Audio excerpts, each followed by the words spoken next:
Hi, my friends. Welcome to Sort of Brilliant, a show where the characters are made up and the sorting absolutely does matter. My name is Rachel. And I'm her best friend and co-host, Lauren. Every other week, we're going to invade a fandom and determine whether your favorite character belongs in Gryffindor, Hufflepuff, Ravenclaw, or Slytherin. We're the Harry Potter podcast that talks way more about any other franchise. Here, we use the sorting structure from Harry Potter as a common language without supporting the author or her beliefs. As for the sorting itself, there's bound to be some arguments along the way. But in the end, we're always right. According to us. According to us.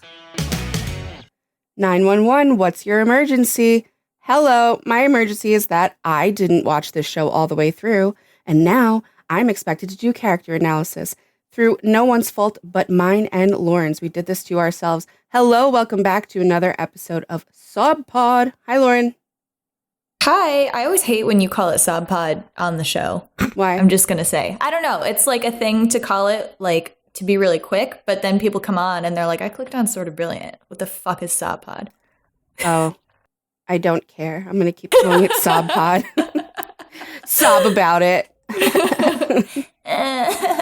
I don't really think this is our fault. It's just a shit sorting episode. I think it's Hailee and Illy's fault. Yeah, but we created the concept. But we're like at the whim of these people that come true. onto our show and take it over. So I don't know. Very true. I don't feel like it's my fault. So today we have two very special guests with us to talk about 911 on Fox. Is that the official title of the show? No, it's just 911. 911. But like, okay. you can't have dashes. You can't have a handle that just says 911. That would be bad. That's a really good point. Yeah, it's 911, but with dashes. Oh, okay. Yeah. 9-1-1. Well, we're talking about 911 on Fox or not on Fox, whatever you want to call it, with Hailee and Illy. Hi, guys. Hi. Hello. Hello. Hailey's been on before to do Outlander. Yep. Illy's never been here. And Illy's our graphic designer. So please welcome Illy. It's also her birthday. Woo! Yes, This I'm is very why we're excited. doing it. It's her birthday. Yes. If it was just a regular shit sorting episode, I would have been like, no. I don't want to do that. I just want to go on record and say that I have been trying to get Lauren to watch this show like from the beginning for months. That's so true. I do think this She is all has. your fault. Just saying. To make me watch it? Yes. I didn't want to watch it. I know. It sounds like I know. coercion. And you No, said she actually loves it, right? Because all the listeners that are tuning in probably really like this show. So do we, Lauren, right? It was. I watched all the Great. episodes. Oh, good. You actually watched them all. Yeah, I watched all the 3. Yeah. Lauren I kept watched- saying that she wasn't going to watch the episodes Yeah, that we had told her to because- watch. The first time that Illy gave me this show and was like, you should watch it. It's really good. Look, these firefighters are all high. I was like, oh, haha, funny. And then they showed up at a house and a woman had a fucking spiky high heel through her cheek. And I was like, Illy, never mind. I don't want to watch this show and I hate you. I feel like I saw a clip of a baby in a pipe or something at one point. that's the pilot. Okay. That definitely didn't turn me on to watching it. So I was like, what is this? But I mean, a lot of Supernatural fans also like 911, which is interesting. That's because I would venture to say that 99% of people who watch the show do not watch it for the plot. Just putting that out there. All right. Fair. Like Grey's Anatomy or whatever. Hey, for people not in the U.S. or other places that don't have 911 as their emergency call service, that's what 911 is. It's a firefighter policeman show. They're calling first responders to accidents. In case you're like, the fuck is 911? I know in England it's 999. Yeah. I don't know where it is anywhere else. Call IXII. Yeah. Yep. That's ancient Greece. Heyo. Oh, is that what the ancient Greeks called? According to Disney's Hercules. Okay. Oh, yeah, you're right. Somebody call IXII. Well, listen, we are not the experts here, but that is what shit sorting is. Oh, sorry. she just got it. Amazing. I know every single line to Hercules, and I just say them. I don't Right. like. See, that is what just happened here. Yes. Well, if you've ever listened to any of our shit sorting episodes before, you know that we are not the experts, which makes us deeply uncomfortable to have to give the reins over to other people. But you know what? I think it was worth it for this one. I've heard a lot of hype about this show. I really wanted an excuse to be like, what is it? What's going on? And for me, I think it's Eddie. I think it's just his face, his whole thing. It's the actor. The actor's hot is what I'm getting at. All right, we'll move on. So, Lauren, what did you think of the few episodes that you watched? I also liked Eddie.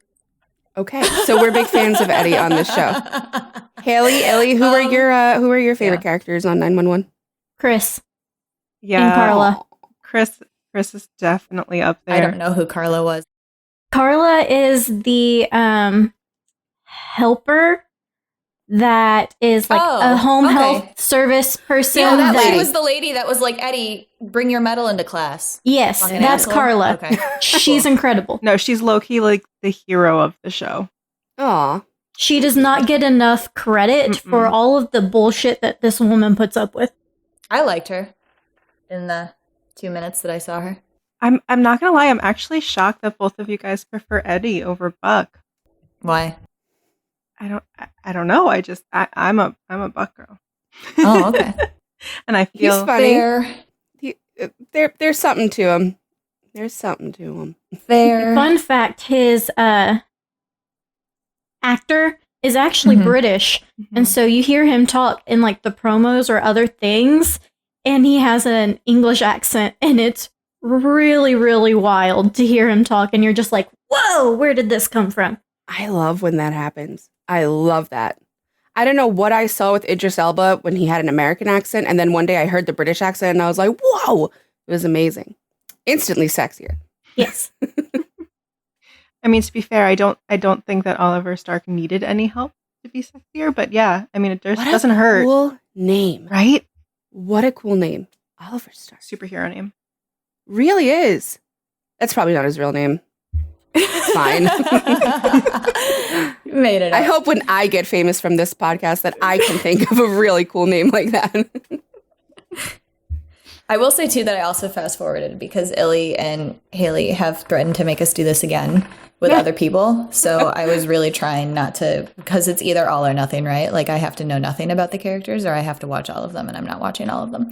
So those are the shit sorting rules. Don't blame us. We didn't make them, right? No, we didn't make those rules. So another fun fact about this episode is we have every single house represented. Yes. Thank you, Hailee. You're absolutely right. We do. I'm a Ravenclaw, as you know. Just kidding. Totally kidding. I'm a Gryffindor. Lauren's a Slytherin. Hailee, what house are you in? You said that after last week. I'm a Hufflepuff. And Illy? I'm a Ravenclaw. For those of us who didn't understand the process of elimination. Yes. Illy is a Ravenclaw. So I like to say it's a full house. They like to say it's a full castle. It's fine. You do not like to say it's a... Okay, whatever. The full house one, it just sounds correct. Full castle. I was yelled at whenever I said it was a full house because because technically it's not, right? No, because that would be all of the same characters being in the same house. What? 4-house special? I don't know. It sounds like a restaurant deal. I don't know. But it's pretty cool to have all 4 houses represented in one episode. It makes for some interesting content. Good segue into how we all met, which is always an interesting topic. Because, as I said, we were watching Supernatural last night, and Supernatural, of course, has brought us all together here. Am I right or am I right? You're always right, aren't you? Right. Thank you. I'm pretty sure Hailee spoiled that we met through Illy when she was on. So if people are true fans, they know where Illy's from. Although I met Illy before I met Hailee. I remember that distinctly. I met her at Pittsburgh in 2015, and I bought art from her. It was not 2015. Yes, it was. I didn't. Or 2016. It was 2018 because I didn't watch the show back then. Yeah, it was. Were you not at the first one I was at? No. All right. But it was Pittsburgh. That was my second. That was my third convention. That was my second as a vendor. So you did catch me pretty early. I think that means that I've known you longer than I've known Hailee. Oh. Yeah, we met during Gish Yeah. of 2019. no. That was my... We first started Gishing 18. We just weren't on the same team that year. Did I? Huh. We started But with I didn't- Wes in 19. But I didn't meet... Yeah, that makes sense. Okay. Because I didn't meet my first Gish team until the Nashville convention in 2018. So they must have adopted me really much faster than I thought. Yeah, because we met at the Parthenon thing that you put together. Yes. We love Gish bringing friends together. Yeah, Hailee and I were on opposing teams, and then our newest team adopted us both. All right. So this is my first time actually like seeing Illy face to face, which is awesome. And funnily, when Hailee came on for Outlander, that was the first time I was seeing her face to face. So supernatural, sort of brilliant, Gish, all these things just kind of merge into new friendships and new journeys. And we just love that. So fun. I feel like I should share that I am coming into this podcast with a very unique perspective Oh yeah, that's right. because I only know how to sort based on your rules. That's true. The Yes. right way, though. Thank Yes. you for Hailee and Illy for running our format without knowing what our format is, since we're both sitting here. Well, I'm sitting here, and Rachel While- is while- slowly getting more belligerent about having to speak. It's true. while Lauren imbibes, Hailee and I will just, run with it. Riff. We're just introducing all the things, making sure that you understand who we are and what we're about. Right. Illy has never read Harry Potter or seen the Harry Potter movies. Despite us yelling at her And- for many And years. now I never will for reasons. Right? And now she never will because our sortology is better and JKR is a piece of shit. Garbage. But in either case, Illy. Okay, let's do this. Illy, how do you know you're a Ravenclaw? Because Hailee read me to filth the other day. I feel like I read you to filth earlier than that. I feel like I've been doing it for a while. Well, you're the Oh, one who told both me of I us was have. a Ravenclaw. Okay. Yep. Yeah. So Yes, I did. I don't know. You tell me why I'm a Ravenclaw. Oh my god, I don't even. I don't know. Illy is very. Well, she's obviously okay. Illy is an extremely creative person. She is very good at all kinds of art, which is, I think a lot of the Ravenclaws we've sorted have always been in kind of more in the logic bent. But if you get into like the Luna Lovegoods or the Mean Collins, Illy is The who? I can't say his name because he's real. Got it. Illy is very like in that Ravenclaw where Ravenclaws pick up a bunch of like random like things and then they're just good at them every single time. And then when they hit situations, they just like apply the things or the creativity. So Illy is very much that. She's also definitely a logic house over an emotion house. I don't know if you can hear it in the way Illy, her cadence is, but she is pretty calm in the way that she speaks, and it's very therapeutic like. And I feel like she holds that in her brain as well. So even when there are emotions, she's like, we're gonna get through it with the let's talk it out. So she's like that. She's a logic house. She, in the way that she differs from me, is that I think we had this with Carla 2 weeks ago, where it's kind of like what we always talk about, not just fighting styles, but like reactions to things. So Ravenclaws stand still, and you either go with them or you go around them, which causes pain for everybody, as opposed to Slytherins. That's very much Illy. And then also when you see something wrong, do you say something about it or have to point it out, or do you kind of like, sit in the corner and be mad about it for a bit and like be like, but that person's dumb anyway? I feel like Illy She points it out. More.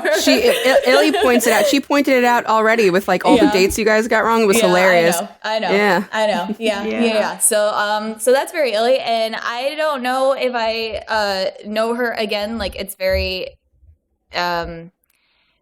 sorting. I feel personally sorting is very personal. So the way that you see yourself. So I wouldn't venture to guess real people's real Ravenclaw's systems and truths unless they tell me, because I honestly have no idea what it is you're thinking. But I feel like that's how Illy operates her life. I can't tell you how many times we have sat down and Illy has been like, okay, explain this to me because it doesn't make sense to me and it's bothering me that it doesn't make sense to me and we just need to talk this out because I don't understand how this is working. Help. Right. Oh no, like, oh okay, I have for setting up this this show or whatever, shit sorting, right? Guests can only pick up to 3 characters because Rachel and I can only do so much, and you can give us 2 episodes because again we can only do so much. Illy has insisted for like the past 6 months while this is being planned, first of all, that we can't only do 3. I finally talked her down to 3 or less, and then next it was that you have to do more than 2 episodes, and we did end up watching 3, but she wanted us to watch 4 or 5 or 6 or the whole show, and I was like, Illy, that's not the point. I'm not supposed to know anything. And she was like, but I need you to know everything so that I can argue with you correctly, which is very Ravenclaw. She kept trying to convince me to do 2 episodes of, because she's like, Lawrence told me that she won't watch more than 2. And I said, I don't care.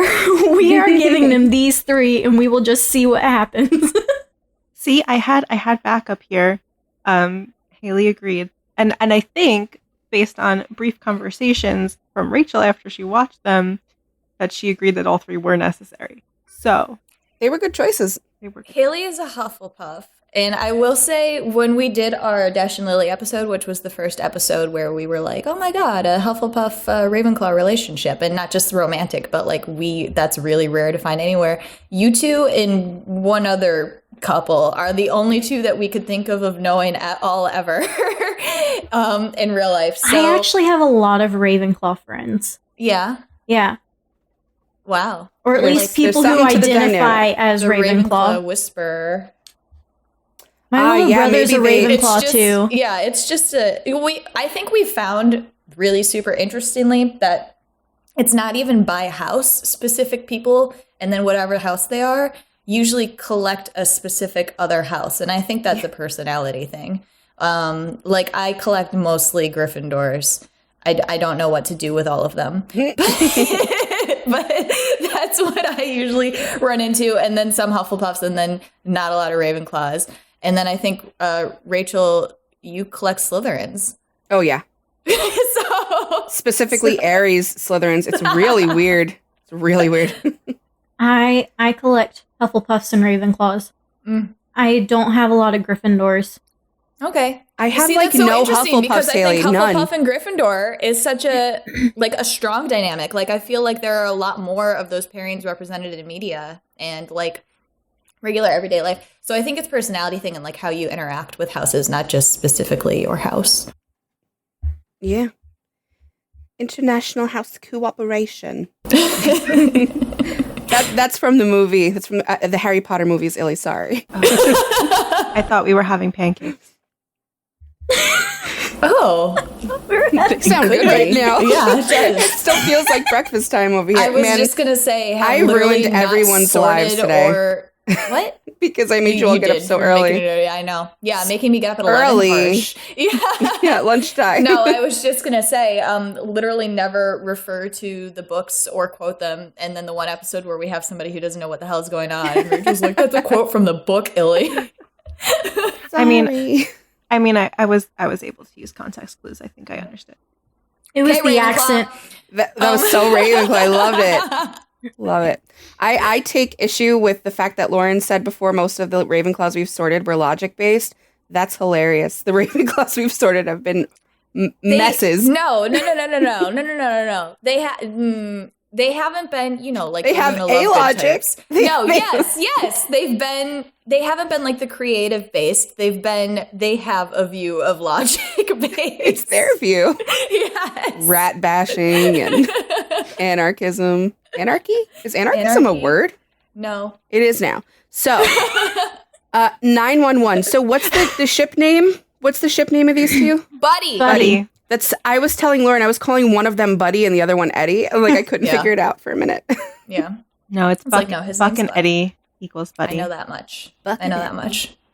I genuinely knew I didn't know what these men looked like. I was afraid that I wouldn't be able to find them on the TV. I did not know anything other than what they're called because 911, for anybody who's not familiar, has a spinoff called 911 Lone Star. And the TK dude, I see way Ronan. more on my, I see him more. Ronan. He's He's very He's a active. bisexual. That's the extent of what I know about him. He's very active on Twitter and social media. So I will also say that a week ago, Illy and Hailee appeared on my timeline with like 6 other people screaming about the houses that these men were in. And I had to block it all from my brain. And I very successfully did. I have no idea what they told me to sort them as. I don't remember. I don't recall this conversation. It was No, it mostly was with- Lone Star people that we were talking Yeah. about, so it doesn't matter anyways. Oh, whoa. Okay. It doesn't didn't- apply to this episode. I mean, Got I it. didn't internalize it and it didn't matter to me because then I watched the first 10 minutes of the first episode that you gave me and I didn't really feel like I needed to watch more. But how Same. did you get into 911? I know, like Rachel mentioned earlier, I know a lot of people migrated from Supernatural, from one queer bait to another queer bait. But how's it going for you guys? What's up? So I watched it from the beginning. I am just a sucker for first responder shows, apparently. I watched, back in the day, I'm going to age myself a little bit, there was a show called Third Watch, which was one of my first fandoms ever. It was about like the third shift in New York, NYPD, FDNY, all of that. Fantastic show if anybody watched it. It was on from 1999 to 2006 or 5. So yeah, that was like my first, and I fell in love, and I watched all the Chicago, like the one Chicago thing, and I was like, okay, cool, look, another firefighter show, I'm in. That's really all it takes. It's Fair. I mean, so yeah, so I've watched from the beginning, and I actually was like super hesitant to watch Lone Star because I thought it seemed a little like gimmicky, and they had this like cast that it felt like they were trying to rope us in. So I resisted Lone Star for a little bit, but then I binged it during the panini, and I fell in love.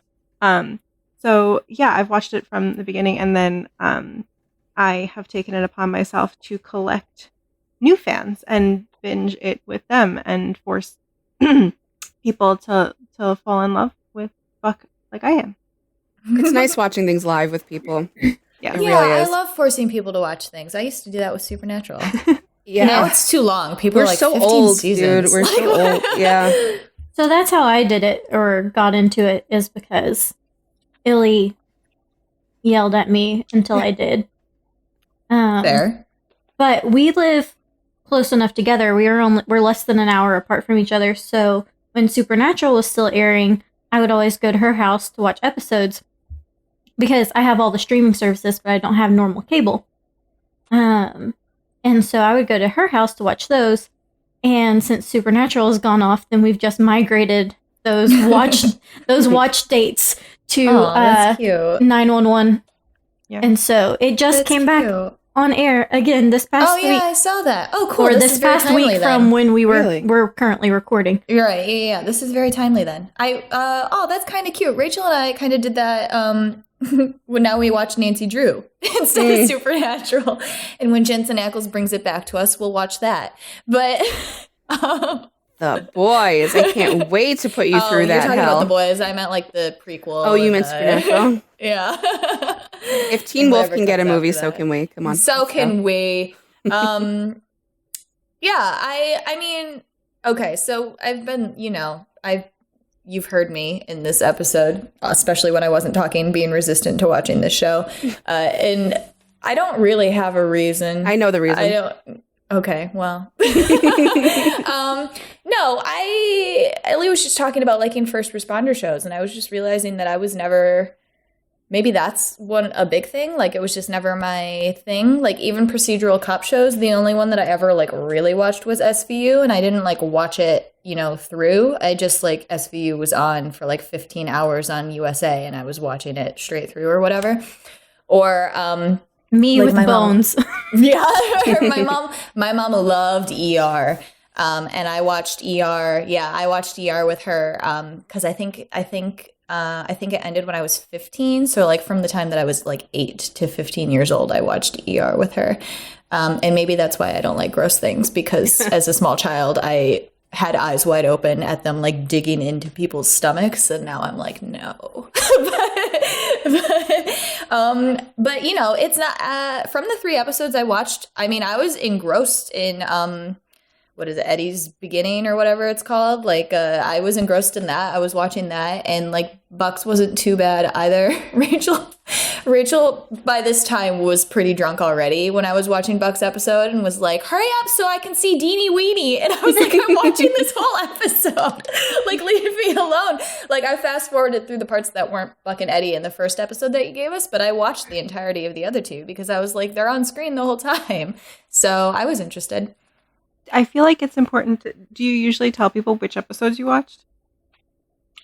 Yeah. We can do that now. So after much deliberation, Hailee and A lot of deliberation. like we've been talking about this for months, if not longer. Wow. We landed on the season 2, episode 1, which is the introduction of Eddie. So if y'all are Eddie girls, Eddie people, if you do decide to go back and watch the show, the entire first season has no Eddie. I'm so sorry. Yeah. We saw his first episode. And then we did Eddie Begins, which is season 3, episode 15. And then we decided not to do Buck Begins, but we did What's Your Grievance, which is season 4. I watched the wrong episode. What? I watched Buck Begins. Lauren, this is why she was telling me last night. She goes, I don't know if I'm watching the same show as you people, but Buck's parents don't seem that bad. They're not saying any of the things you said they would. Oh, and no. I'm like, they're horrible, Lauren. What do you mean? So we told them to watch. I was like, what's wrong with them? I followed the rules. On the record, I just want to say, I watched the episodes you recommended. So What's Your Grievance is Isn't the Buck one right Begins before. 4 5? Yes. Yeah, you were supposed to watch You 4 were 4. So I couldn't scroll all the way back. The furthest that I got You just back made it was up? the furthest that I got back was Hailee telling Illy, if you show Rachel this episode before she sees 4 4, I'll kill you. And then I was like, oh, so Rachel hasn't seen 4 4 yet, so it must be 4 5. Yeah. And so I watched 4 5.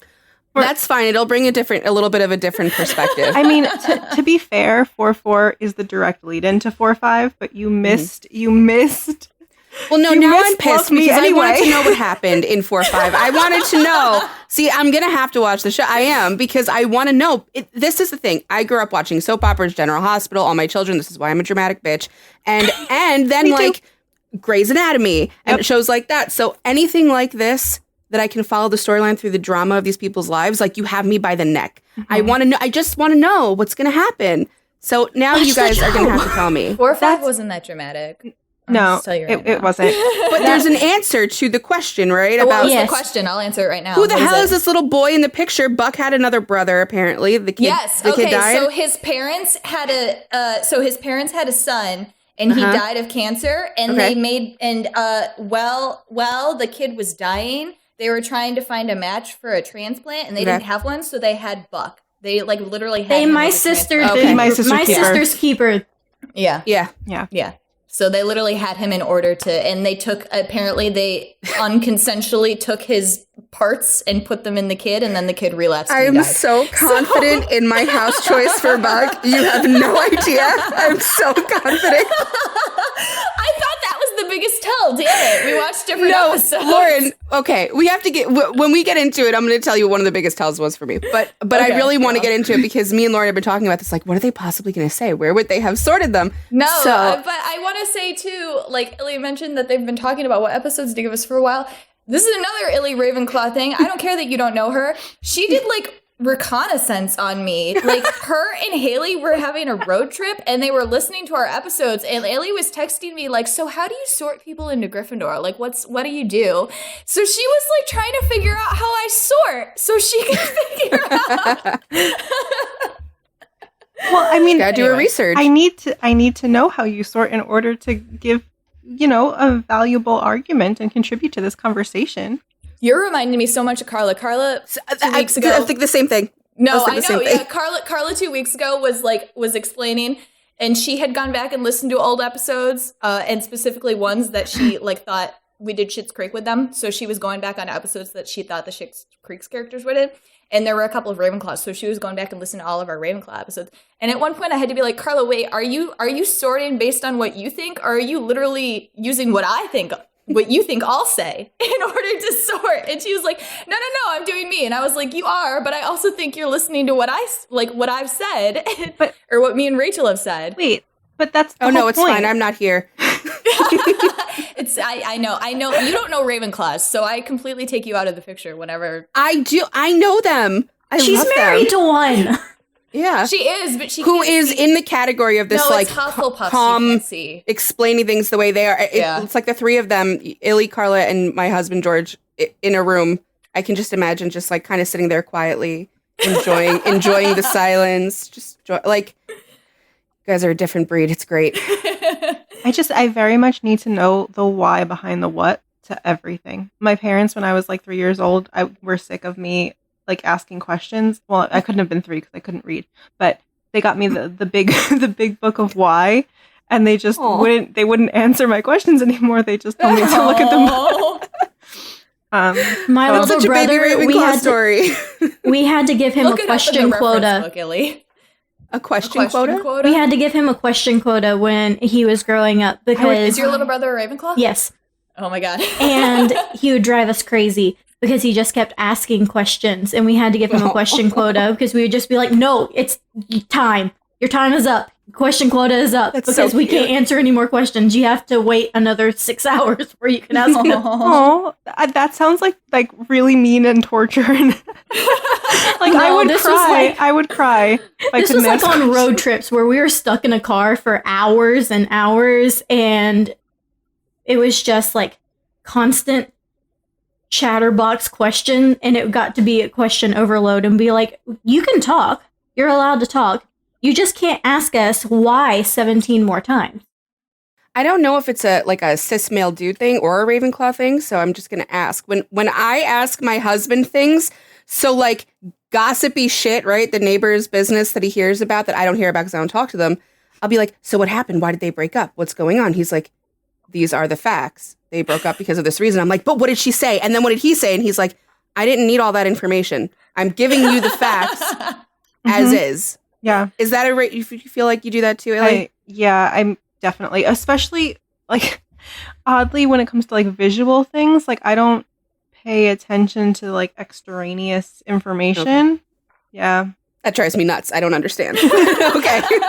I used to get in trouble at work all the time because like I used to work in a commission-based field, and so like you would want to remember your customers so that they would come back to you. And my manager would be like, "Hey, so what did that guy in the yellow shirt need?" And I was like, what? She's like, but if you asked me what did that guy with this problem, because that was what the conversation was about, then I'd be like, oh yeah, and I can run through the whole thing.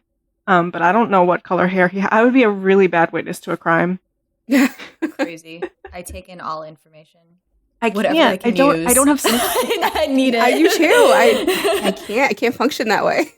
Oh, I take it all in, use it in that moment, and then discard of like, okay, no, not needed anymore. No. Bye. So, see, here we go. Here's the 4 houses. And then Rachel, because you don't hold it forever, because I'll come back to you and you don't have it anymore. What do you mean? What are you talking about? I'm talking about when I am like, you remember when you said this, and I like send you a screen, like, blah, blah. It's if it didn't piss me off, I'm not I'm not going to store it. I hold it forever. If it's If it important, didn't, like, no, it's not even like an anger thing. It's like if it didn't titillate me in some way or entertain me in some way. Mm-hmm. Yep. Yeah, no, 2 years later, I'm like, you remember? And then I have to go back and grab the screenshot to show her. Yeah. I remember it forever. I'll only remember you never forever know if what's gonna I come have in to hold a handy. grudge. Like, Yes, I know. But like even like little stupid things, because you never know. And then sometime in the future, somebody's like, oh my God, you remember this? And I'm like, person did this in 2018. Like, let me show you. well, Illy does that a little bit too because she corrected the dates. So like, right, but it's she's interesting. She narrows in on the extremely logical. Yeah, that's so interesting. Oh man, I love Four House episodes. Her brain immediately tags relevance and then throws out. Hailee, update your charts. Take notes. Update your charts. Hailee makes handy dandy charts for the houses. It's great. I'm gonna put one on the Instagram. Hailee, send me something. Okay. I have the little sticky note that has the Four House breakdown, and then I have my Hufflepuff chart. We have to update our timelines. I know we've added more characters to our timelines. Certainly, when we started, I think the majority was Hufflepuffs, and over time, it's like been Gryffindor, Slytherin madness. But now slowly we're collecting Ravenclaws, which is so exciting, guys.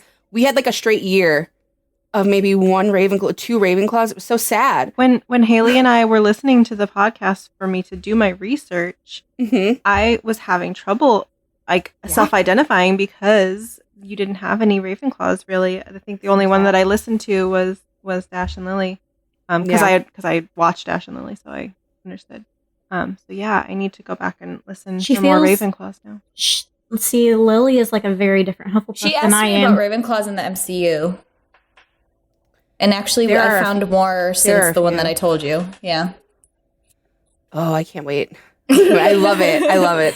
Anyway, we should probably get started. So do you want to start with Buck or Eddie? Do you want to start with the one that we kind of agree on, or do you want to start with the argument? It's up to you. You go first. So let's start with Hannah's Eddie. Cut the first 30 minutes of this podcast, so we're fine. We're good for time. I think we should start with Eddie.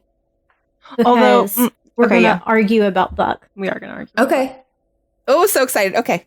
Go. So I'm going to watch you say not what Rachel and I have, and then there'll be an argument anyway. So let's go. Oh, well, I will accept another house for Eddie. Okay. You'll accept another house for anybody, Hailee. You're a Hufflepuff. Ooh. I know we're starting with Eddie, but I just, in that vein, want you all to know that I have won my argument with Hailee about Buck's house 4 separate times. She keeps waffling back. Hailee comes back and goes, never mind. Yep. Okay, so if you give her separation, she's like, no, this is wrong. Exactly. I do that too, though, so I don't know if that's a house thing or just a indecisive human thing. Okay, so Eddie is a Slytherin. Okay. Why? Continue. Extrapolate. Yeah. Oh, I have lots. I have my notes. Read your notes. I have a lot of examples, but I feel like the big one is a major spoiler for the show. That is like the biggest example. I don't care. Go for it. No, it's it really is okay. I don't. But are we starting there, Hailee? Really? Well, that's at the end. True. That's at the end of everything. Is it when they both get shot and it's gay? They not both of them get shot. There is fic where they both get shot, but okay. Are you confusing fic with canon? No, there was a finale and everybody was freaking out. I saw it all over my timeline. I remember both that. On the ground and staring at each other, and it was like, it was just trauma. Eddie gets shot. Yes, Eddie gets So shot. so what makes that a Slytherin moment? It's not the getting shot. That's the Slytherin moment. Okay, how he reacts. Okay, wait. So why he gets shot? So wait, go back. Remember? Okay, so we had you watch Eddie Begins, right? Yep. Yes. And that was season 3, episode 15. So now what we're gonna spoil is the finale of 14, which was an abbreviated season. So it was the 14th episode of 4. Okay. And so after that happens, where he gets trapped down in the well and he thinks he's going to die and everything, and his Chris, Eddie's son, his mother is dead. So how did she die? First of all, she got ran over. She doesn't matter. So she left to take care of her mother, and then she came back and was like, please take me back, and then she got run over. Yes, this is very relevant also, I think, to Eddie and his sorting, is Shannon. I hate her so much, but she's very relevant to Eddie's entire life. Yes. But yes, they... Especially if you're arguing Slytherin, yeah. They had her come back. They had her re-enter Eddie and Chris's life. They had them talking about getting back together. So about that, Eddie had to contact her in order to get Chris in school because they were still technically married. So he didn't have custody papers. Otherwise, he wouldn't have contacted her at all. Mm-hmm. That was the only reason why she got contacted in the first place, is because he needed something from her. Okay. And then she shows up. And, chemistry, I guess, or something. I'm just thinking of when Rachel goes a period not talking to me, and I'm like, I'm not going to reach out to her. Like, she'll talk to me if she needs to. Anyway, go ahead. So, chemistry or whatever happens. They end up sleeping together, but he still has no intention of letting Chris know that his mother is somewhat back in his life until Chris actually asks for it, and then he feels guilty and is like, "Fine, I guess I'll let you know that your mother is back." And then they try to work it out. He asks Santa for it for Christmas. Can we just break my heart? Chris is the best character. The 5 minutes I saw of him. Yeah. That's yes. Oh.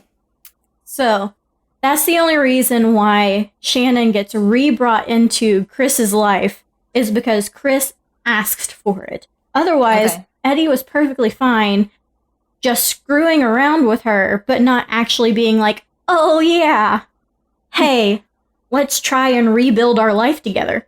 Right. Mm-hmm. So but then he's kind of like, meh, I guess we'll try and make this work. No, that's not what happened. What happened was she thought she was pregnant again.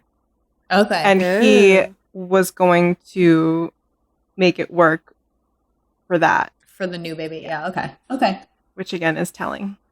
Mm-hmm. And then she finds out that she's not actually pregnant after he said, you know what, let's really, really try and make this work. I'm all in. And she's like, actually, I'm not pregnant. Can we get a divorce instead? And then he's trying to process that. Okay. So I have an opinion that I have no fact to base it off on, but it feels like one of those times where, like, either maybe the actress needed to leave or maybe the fandom hated her so much that they had to write her out.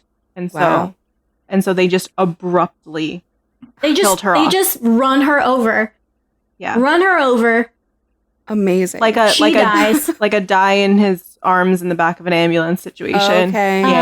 Okay. So this is my note for this is Shannon is dying, and yes, he's in shock, but he is calm and just says what he needs to say instead of raging at the world. Same after she dies, he just keeps going on, moving on, does what he has to do, moves forward with silent grief, and doesn't really rage or do anything. Until there's another trigger. Well, yeah, I was going to say he does rage. There's another trigger, then he rages. But the other trigger is about Buck. Okay. Okay, so back to what we were going to spoil. Yeah. So it's just important context to know that Shannon left him twice. Damn. And one of them was obviously permanent. So. And not really her fault. So, yes. No. So at the end of last season, spoiler, Eddie does not die. He does not succumb to his gun show. Yes. So he sits, so he's like getting discharged from the hospital, and Buck is there to pick him up and take him home. And Buck has done some stupid shit. Buck has done some, oh yes.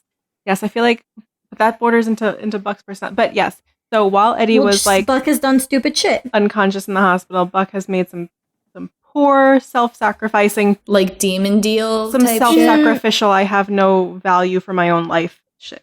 Yeah, like demon deal type shit, yeah. So Eddie sits Buck down Don't say no because it fights your house for Buck. Whatever. Continue. I didn't say no.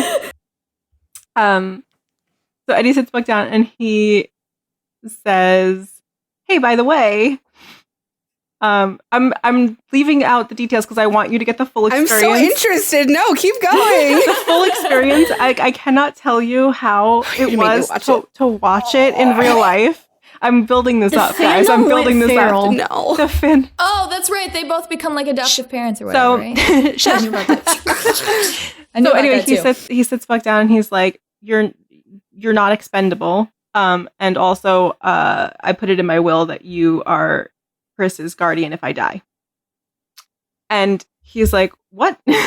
And apparently now you can't die. You're responsible for a child. But the kicker is that he did it after the well. So he did it like over a year ago or however screwed up their timeline is now. And didn't tell Buck. And Buck was like, "Were you gonna tell me? Like if you didn't get shot?" He's like, "I don't know." Then it's relevant. Yeah. Exactly. Yeah. So,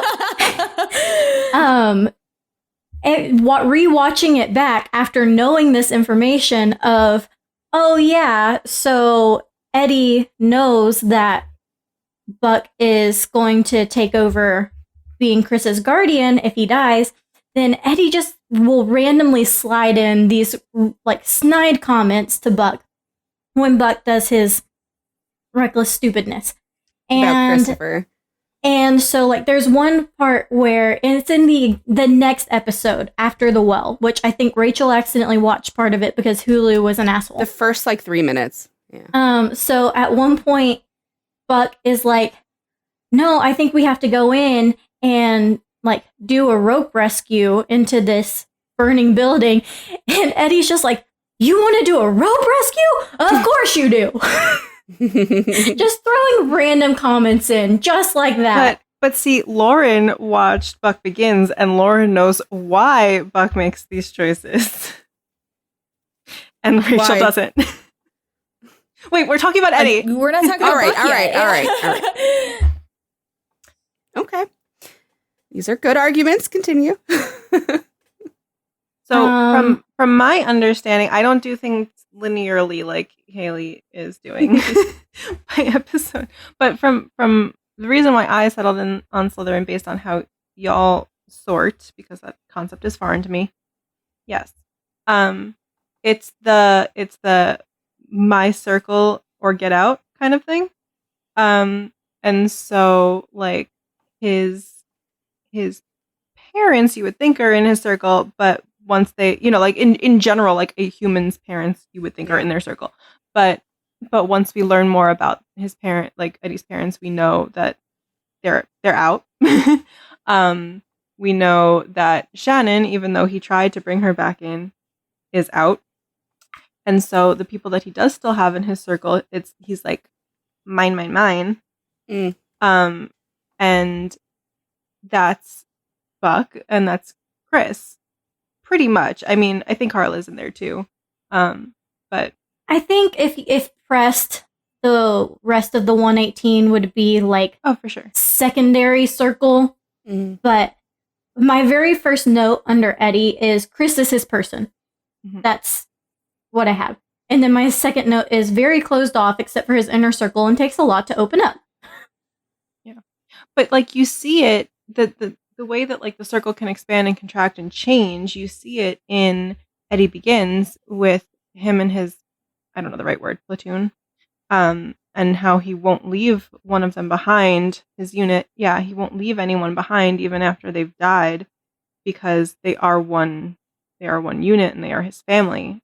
Like they're not Chris, they're not Shannon, but they are his family right then. And that to me read very much like how you described Slytherin. Another example of someone who he befriends and this person would like hope to be in his circle. At one point there's a character that's introduced. She's only there for a couple episodes. Her name is Lena. She actually calls him out because she knows about Chris and Shannon and other things dealing with Buck. We have to spoil the whole... He knows nothing about her or her life because he doesn't actually care. He just needed someone to try and replace Buck for the small amount of time that Buck couldn't be his We have to explain why that other happened. person. Okay. Okay, so I feel like in general it's very important, and I think you got this idea just from the 3 episodes that you watched, that like the whole theme, besides it being 911, and obviously that means trauma, the whole entire theme of this show is trauma. Like all of the characters are, it is just pain on top of pain.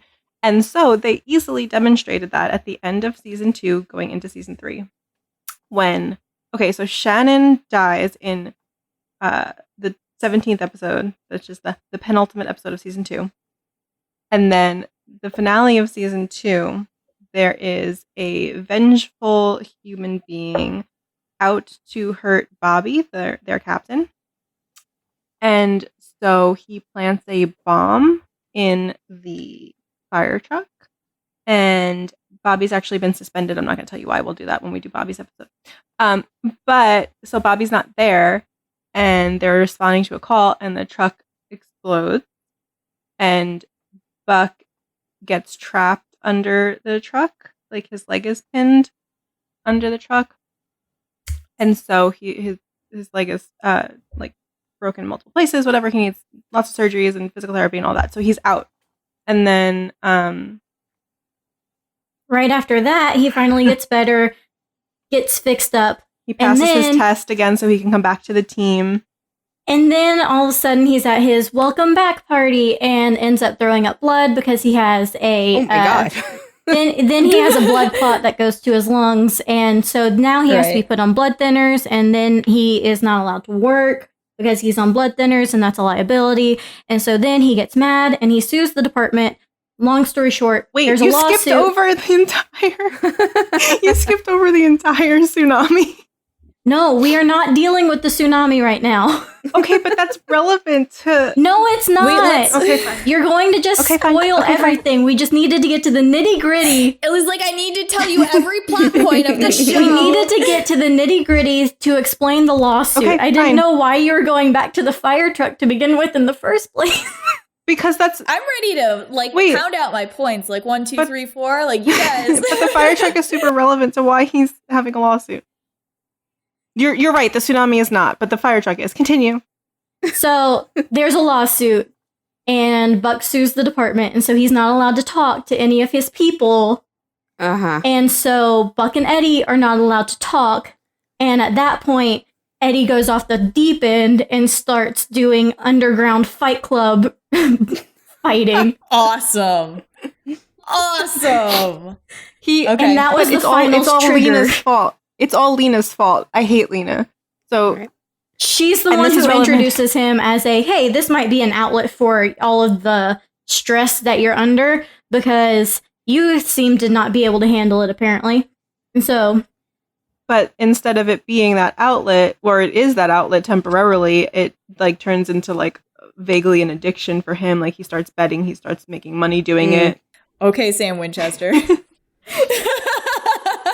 Exactly what I was thinking. Okay. And so that is where he ends up finally. And then that leads into the single scene that I sent and made Rachel watch of... Now that explains the context about why Buck was sitting there going well, it wasn't me that you really wanted to punch whenever all of this was happening. And he's like, I wouldn't do that. You're on blood thinners. And he's like, you want to bet? And it's just tension. And it's beautiful. And it's amazing. Yeah, he got real close. I was like, what's going to happen here? Interesting. But Lena is his friend at that point because he just needed a Buck replacement. But he didn't actually care anything about her life or anything about her. And as after Buck comes back, you never hear a thing about her. She doesn't exist anymore. She's just there for 3 episodes and bye. No, but she's okay. We'll talk about a little bit more about her maybe when we talk about Buck. But yeah. Let's see. What other notes do I have before I argue? I have very little gusto about Eddie. I don't know. Eddie. I love his character, and I love his character for how he interacts with Buck. Like, if you took Buck out of the equation, I don't know. I mean, I love Chris, so I wouldn't want like the Diazes to leave the show by any means whatsoever. But like, if you took Buck out of the equation, like, I just don't find Eddie erasure as compelling. Yes, Okay. Agreed. Yes. Very interesting. Hailee, do you have any other points? A quote from him towards Shannon. I can forgive you. I'm just not sure I can trust you. Oh, okay. This is one that I feel like Lauren would like. There's a point where Buck is feeling sorry for himself. This is pre-lawsuit. And in order to manipulate the situation and help him feel better, he brings Chris over, who has cerebral palsy, and is just like, here, spend time with him. And he doesn't ever feel sorry for himself, and neither should you. Have fun with my kid, free babysitting. This is wow. Yeah, that's amazing. This is shut up. What? She's like, oh yeah, I totally understand that. I have written down, knows Buck is depressed and feeling useless and sorry for himself, so brings Chris over and makes him babysit, helps Buck without pitying him, manipulates the situation. If you've ever seen the gif of Eddie like pulling the comforter back from Buck, like when he's in bed, it's from that scene. Okay. Like Eddie lets himself in.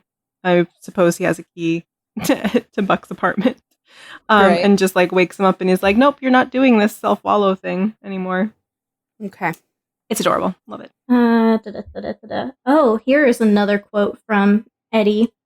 I'm still mad. I'm angry at a dead person and myself because I forgave her everything and it wasn't enough. I wasn't enough. Good shit. It is. It's good shit. He's definitely. Okay, cool. This is a quote from Lauren. Yesterday, I saw this and I would like immediately copy and pasted it. You also have to remember you argued with a Slytherin, even if you're objectively correct. They're never admitting it unless they make themselves believe they thought of it first, and that is Eddie. That's me talking about another character. No, that was who me. I want to sort. I but said I don't. that. Oh, you said that? No, I said that. No, I said that. Well, Rachel probably said that, but I was saying that about another character on my timeline. Oh no, this was in the group chat. Bridgerton. If you were following my Bridgerton. No, in the piece. chat, that's what I said, because Hailee was saying she was nervous about arguing, whatever, and I said, just remember last time you argued with the Slytherin. Unless the Slytherin convinces themselves that, like, I came up with it first, it's difficult for them to give you credit for being right on something. Especially if they initially Rachel disagreed said with you. Thanks. Okay, so there you go. Eddie's Slytherin. You just have to convince me it's worth it to make myself think that I came up with it first. Like, it's easy to say. Oh, Yeah, you're a lot of work. You're You're a lot of work. But yeah. All right. So are these your There's no these are your argument major here. points? Yeah. There's no Sure. argument here. He's a Slytherin. Go for it. 110%. I don't. Yeah, I knew it from the second I saw him interact with Buck, and some of that is based on Buck's house, but more so, like, just listen to him speak. Yeah. I don't know. Buck came in, was like, or Eddie came in, and Buck was all upset, and Eddie was like, I literally don't give a shit. Yeah. What are we measuring here? Right. Yeah, Oh my he like God. literally didn't give a shit. And then he had that whole conversation with Buck where he was like, listen, I know your girlfriend just broke up with you and you're like really sad about it, but like you don't need to bring it out on me. And like it was just this whole like hang on, I wrote something to Rachel. I was like, it's just this whole conversation where he's like lays out exactly what Buck's problem is in the like most logical, basest way possible, and then Buck gets mad because he said it like straightforward and not passive aggressively. And then Eddie's like, I don't actually have a problem with you, and Buck's like, that's not the problem. He's like, of course it's not, except it is. So like, chill out because I know I'm better at this job than you, but like, you need to calm down right now before I'm way better at it than you. And then you get really mad. So like, just chill. So it was just very Slytherin. The frickin' thing with the grenade and the dude's leg or whatever, where I saw so many instances in these two episodes, I guess, were primarily with Eddie, where he had like chosen run syndrome, where they were like, oh my God, like you know, we need a specialist to take out the grenade or whatever. And Eddie's like, I was in the military, so I could probably do it. Like, got nothing to do with anything. He didn't have any training in that, but like, oh my God, it's got an American flag on it. And he was in the army, so maybe he probably could do it. So he did it. And then the captain was like, great job. And Eddie was like, well, I'm an expert. And like the second he did it, I guess we'll talk about this again with Buck too, but the second he did it, Buck was like, oh my God, you did something so cool. I don't hate you anymore. And Eddie was like, yeah, acknowledge my superiority. We're friends now. The whole thing with the kid in the well is the big one. Yeah, where he was, I told Rachel, I was like, oh my God, the kid heard my voice. I must sacrifice my life now. And I was telling her, I was like, he's giving me very Steve Rogers Slytherin, like that specific kind of Slytherin. Yeah, he was like a little bit.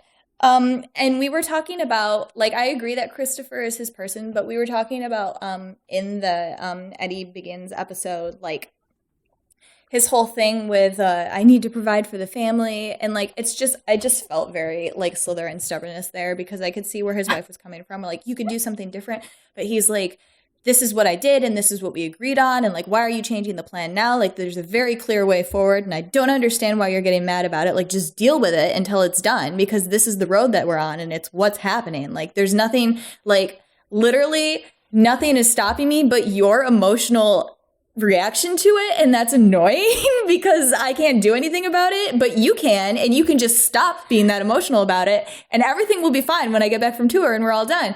And we were also talking about Christopher, where like he didn't really know him at the beginning, so it was kind of like when he didn't know him, he wasn't really his person. He was just like something that he needed to do this stuff for. Like, he was part of the whole plan that he was providing for or whatever. And then I definitely think Christopher did become his person when he actually he has to emotionally bond first, which he didn't immediately do. Yeah. And we've talked about this with Slytherin parents before, and in a general sense, like, if you don't have the immediate emotional bond, they're not going to immediately become their person just because it's their kid. They have to bond with them first. When he got the opportunity to do that, he stepped up and became an incredible parent.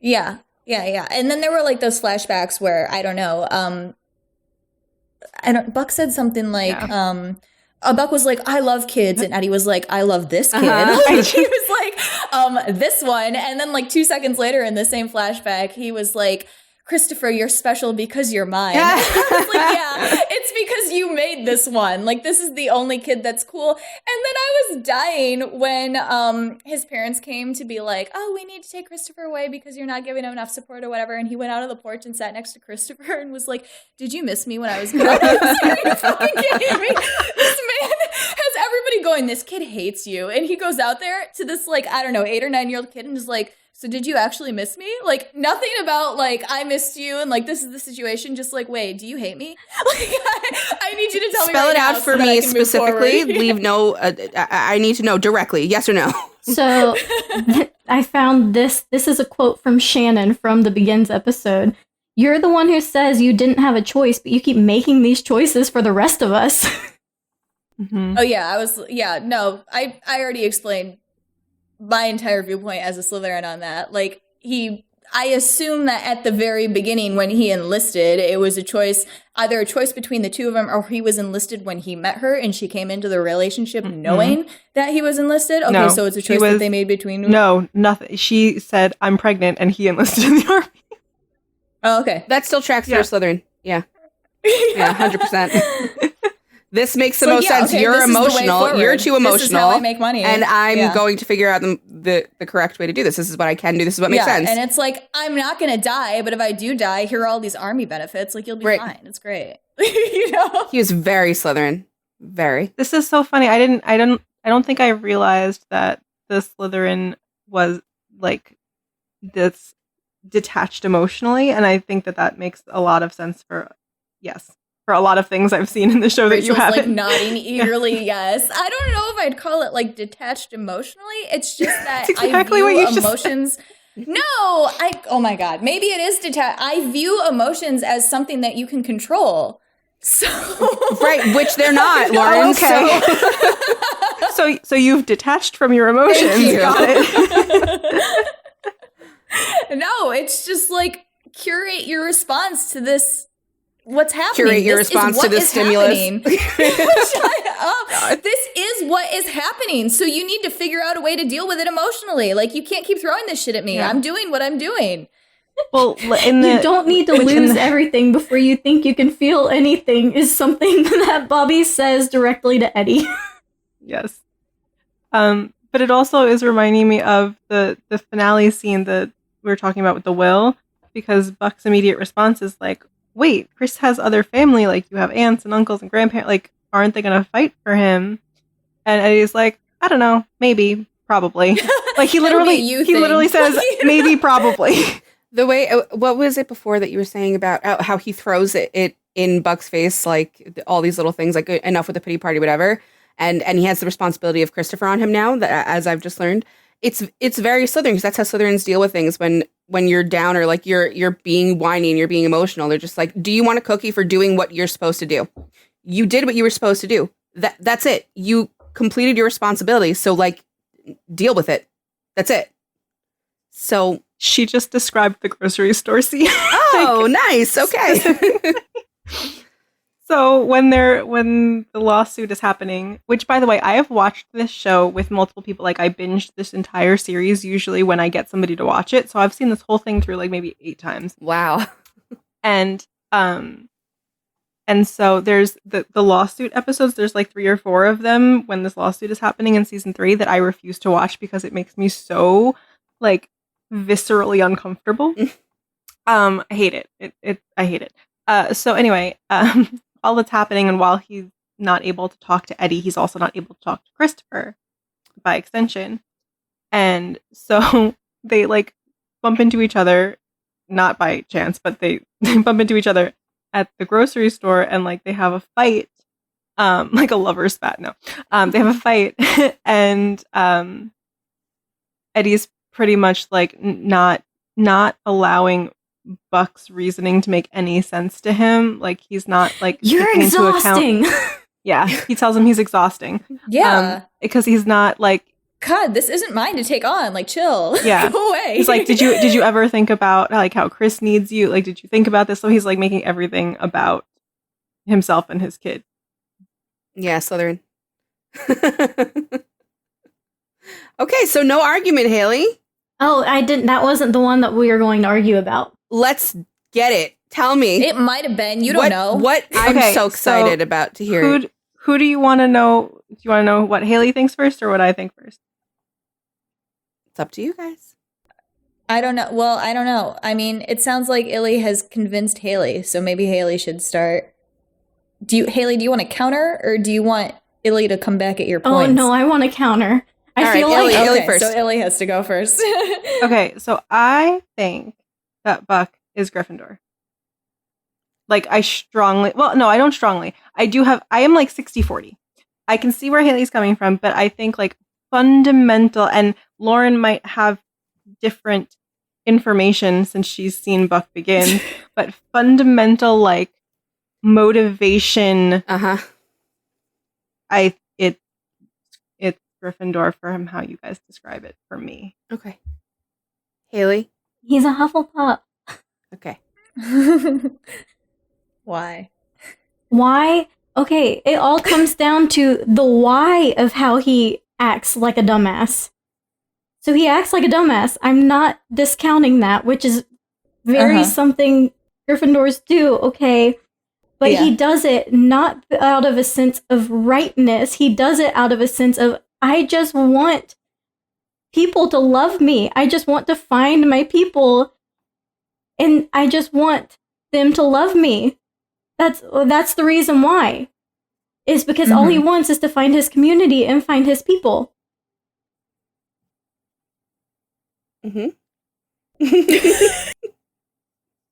So, Illy, you're not going to counter? Okay. So I feel like, okay, Rachel, in Buck Begins, and I feel like, I don't know, maybe Buck Begins is split down the middle with the motivation. So can I say what I want to explain it from a okay. So he learns from his sister that he had this brother that he was born to save, and then he didn't save it or whatever. So he learns that from his sister, And then it's like a bunch of flashbacks to his childhood where it's like he's learning to ride a bike, and the bike that he's on is his old brother's, and his parents get all mad about it, blah, blah, blah. And so he just like starts becoming more and more like reckless. Like he crashes his motorbike and like drops out of college and gets in all these injuries or whatever. And I don't want you guys, this is the only episode I saw. I don't want you guys to argue me about his parents because I don't have the information from 4-4. But like his parents were they were taking care of him in his childhood. Like he broke an arm and a leg and his mom was bringing him soup or whatever, up to the point where he was like, I'm dropping out of college. And him and his sister were talking, and he was like, I need to get away from my parents. Like, I don't want to. Anyway, so his sister shows up. She had moved away to Boston with her abusive husband. And she came back because he called her back because he was like, I have to tell mom and dad that I'm not going to college anymore. And she came back right on time for him, like before he was about to tell them. And he like ran outside, and he was like, we have to get away from here. And she was like, no, you're getting away from here. And like threw the car, the keys to the Jeep at him. And she's like, just get away. Like the destination doesn't matter. Just go, get out of here. And he's like, isn't that what you should do? Like, your husband sucks. Like, let's go together. Like, let's be together always. Let's stay together. Let's be brother and sister because we're the only good relationship we've ever had. And she's like, you really think I could do that? And he's like, yeah, like the destination doesn't matter. Like, let's just go. And she's like, okay, we're going to go. So then he goes to pick her up at the hospital the next day, and she's not there. And she left him a note and was like, I'm not coming with you. I can't come with you. So he was like, all right, bye. And he goes off on this like world tour where he like goes cross country, and then he like ends up down in Peru. But like every stop that he's at, he's like sending her a postcard. He's like, I'm a bartender now. I'm a ranch hand now. I'm down in Peru now, or whatever, blah, blah, blah, blah, blah. So he's sending a postcard at every stop, and she's like reading them and is like, oh my God, he got away, blah, blah, blah. But yeah, so that's like his whole backstory. That's what he did. And then he ended up at LA because he met some dudes in Peru that were like, move to LA. And he was like he was watching a Spanish firefighter show. And the guy in Peru was like, yeah, we can stay together. And the guys on the firefighter show were like, we're friends forever. And he was like, oh my God, I should be a firefighter. So he went to LA to be a firefighter. And he told his sister she would love LA and she should move there or whatever. And then I don't really remember much of it. Like his parents come in and apologize to him at the station, and they're like, we're sorry that we never told you about your brother, and that we like haven't been there for you. And they were like, you were born to save somebody, and that's what you do every day as a firefighter. And he like went to his sister, and he was like, mom and dad came in today and they apologized, whatever. And his sister's like, okay. And he's like, I forgave them. And she was like, oh, like, congrats. That must have been really hard for you to do. And he was like, yeah, it was.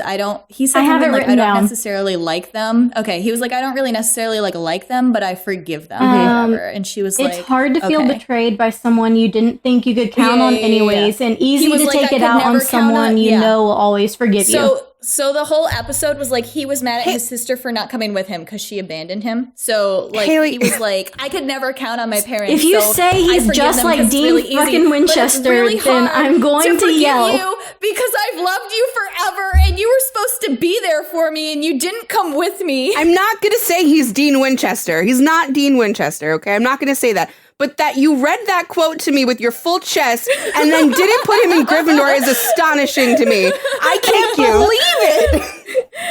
Community. He was born with the express purpose of like saving somebody else. So he feels like a constant useless disappointment to his parents all the time. He feels like a disappointment to everyone. He's constantly trying to prove himself so he can prove that he's not worthless, like he's born for something, like he's meant for something. He's on these weird, ridiculous journeys until he's like, best friends forever. That's what I want to do with my life. Like, yes, he wants to be loved by something that matters to him, like someone that matters to him. And ultimately, like, he takes on the responsibility of Christopher. Apparently, he's totally fine with this and totally cool with it. Like, no, Rachel, I also will tell you, too, that apparently his sister has been with Doug forever. So he's like this 16-year-old kid who's like falling off bridges or whatever. And she's with Doug. And this little 16-year-old kid is going, I don't like him. I don't think he treats you right. Yeah, there's a big age difference because of the whole I'm just going to have a kid for spare parts situation. So, yeah. But yes, thank you, Rachel. I had a feeling you'd be on my side. I knew they were going to be on your side. You come in and you meet him in this episode 1 of season 2, and he's like flexing and kissing his own ass, and Eddie comes in and, oh no, a guy that's hot, that's a threat, immediate problem, you're an immediate problem in my vicinity. Oh wait, and then at the end you complimented me, I did do a good job, oh thanks, now we can be best friends. Like, come on. So he's ridiculous. The thing that I find very interesting about Buck, and that you haven't, I don't think in any of the episodes it was mentioned, I can't remember, but he self-identifies as like different versions of himself. So Buck 1.0 Buck 1.0 is like season 1, season 2 Buck. And then when his parents showed up to apologize to him, they called him Evan or whatever, and he's like, Buck. The people who know me call me Buck. Wait, Lauren didn't get to see this. That's so sad. What about at the end of the episode in season 4 when he's punching a punching bag and calling them mom and dad? Yeah, take that, mom and dad. You like that? No, literally. And Eddie's sitting there like this with his arms crossed, like, are you done? Did you get it out? You finished? Well, that's because of his Fight Club thing. That's why he's like, yeah, been there, done that. Don't recommend it. Okay. Yeah, but yes, exactly. Thank you. See, the reason I leaned away from the Hufflepuff, like, I understand what Hailee is saying, but I feel like he had a community, and that community fucked him, and so his response from here on out has been, well, that didn't feel good. That's not right. So how do I make it right in the future, and how do I make it right for other people that I love? Yeah. See, here's the fundamental difference when we run into, like, is this a community or is it a Gryffindor? Is I had to explain this to Rachel, that it's like, it's the community. It's wanting to fit in and having a specific role and wanting to apply that role to everybody else and to assist them in that way, versus I am responsible for all aspects of this thing. Okay, but he says constantly that he is a firefighter. He has nothing if he's not a firefighter. That his if he were to introduce himself, he would say, I'm a firefighter. And that would be the only way that he would introduce himself. But probably because he doesn't know himself. It's a community. But it's not because firefighting is his community. It's because it's the way that he enacts his moral code. I was just going to say that I've only seen 3 episodes, but from what I've seen, it's not like the community aspect of being a firefighter. It's literally like, I can take the responsibility for this and I can enact that and I can do everything within the firefighter responsibility. And like, I especially see, like, his sister, like, he takes responsibility for his sister. He feels the responsibility for, like, responding to his parents in the way that he does. And yeah, I feel like he enacts his, like, rightness through, like, the reason that he was okay with Eddie is because Eddie got that live grenade out of the dude and he was immediately like hard eyes, like, oh, you did something so cool, you saved this guy's life, like, I don't care that I thought you were an asshole, now I love you. Like, I think he told you, Hailee, I think he tells you in this scene with his parents when he gets up and he has that outburst, I think he flat out says right there that it's not community, because he looks at them and he says, I walk through fire every day because of you. It's not because he wanted to find a home. It's in spite of what they made him feel growing up. Yes. In my expert opinion of watching 3 episodes. Also, I'm pretty sure that Lauren, I think it was in one of the MCU episodes, I'm pretty sure that you described Gryffindors as like the ultimate martyr. Yes. And that is like, tattoo that on Buck's forehead. Yes, please. But there are other houses that can be a martyr too. There can be, but Gryffindors are so susceptible to it because they're like starts at home. Like Han, well, yeah, it starts at home and it's Han Solo. If I die, I die. Yep. Like, it's not. Hailee, like, okay, you know? Okay. So the tsunami. Let's talk about the tsunami because it's important. And you know that it's going to win me my argument. Before you start this, I just want to, the episode that I saw, the Eddie Begins, where he goes down to the well and he gets trapped down there, I fucking burst out laughing because the lightning struck and the ground collapsed or whatever.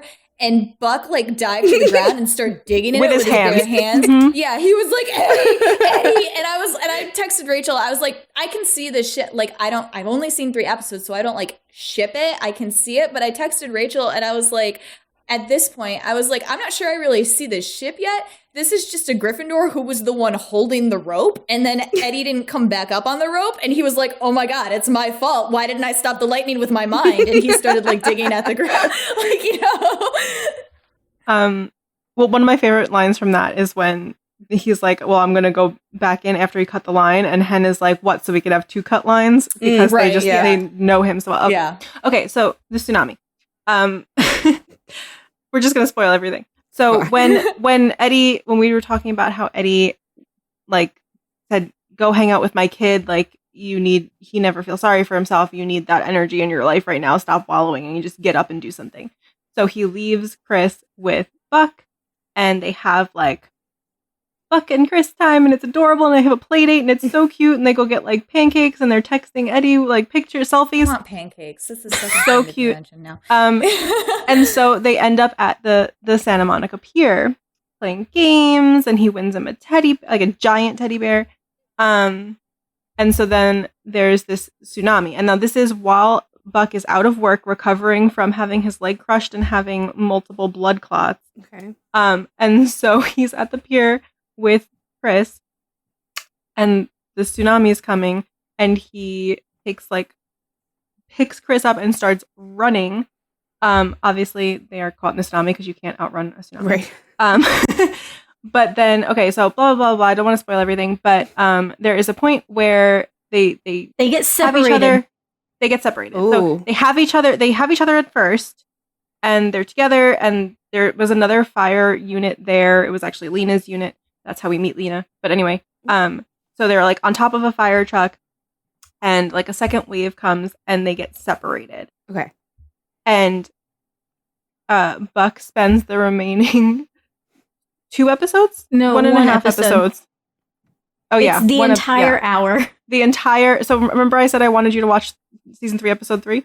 It's that one. Okay. And he spends the entire hour looking like in the middle, like wading through flood waters on blood thinners, like for the entire episode, which starts in the daylight and goes to the evening. So it's like at least 10 or 12 hours looking for Christopher, because he is his responsibility at this point. And this was before Eddie begins. This was before the will. This is just, he is my responsibility. He is my best friend's kid. Yeah. Also, like everybody just fucking loves Chris. Like he's the shit. Like it hurt so much that I didn't get to give you more Chris in the 3 episodes that you watched. I'm gonna have to watch. I need to know what happens to these disaster people. But yes. Yeah, no, it's very but Hailee, was it just that you thought he was looking for a community? Oh, probably. Like Illy said, she's managed to, like, we'll be live watching and someone will say something or someone will do something and I'm like, damn it, you won. And then I get home and I'll be like, but no, okay, I have to stick to my guns. This is what I'm trying to prevent, though. I want to make sure there aren't any points you were going to make that I'm missing.